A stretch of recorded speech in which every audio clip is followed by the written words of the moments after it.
I think a lot of times with mental health, we immediately assume that someone is severely ill or they're crazy, for example. A lot of times we think of depression and anxiety, but we want to work on changing that way of thinking so that we're not focused on the negatives and more people feel comfortable asking for help.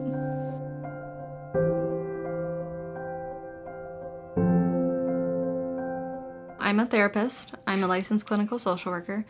I practice solution-focused therapy here at the Family Health Clinic. When someone's struggling with mental health issues, it affects every piece of their life. It's their finances, it's their emotional health, it's their physical wellness. People can't get out of bed, so then they can't get to work. So it really impacts every aspect of your life if you are struggling with a mental health problem. A lot of times people want that instant fix. So we think that if we start a medication or we go into therapy, that it's just going to cure all of our symptoms. However, mental health problems are recurring. They are treatable, they can be managed, but depending on different life circumstances, they may come back up.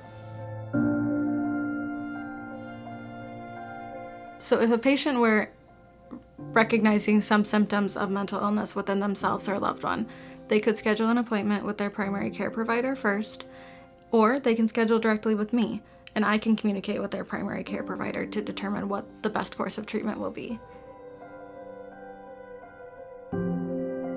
When a patient schedules with me for the first time, they come in, meet with me, and we do a thorough assessment, a background. It's called a biopsychosocial, which basically assesses all sorts of different aspects in a person's life to determine what the stressors are, what might be causing some of these symptoms. And from there, we determine together if the patient feels comfortable with medication and if they are appropriate for medication services. The more we normalize talking about our feelings and when we're overwhelmed and stressed out, the easier it will be for people who do struggle with managing their stress to come forward and accept that they do need a little extra support.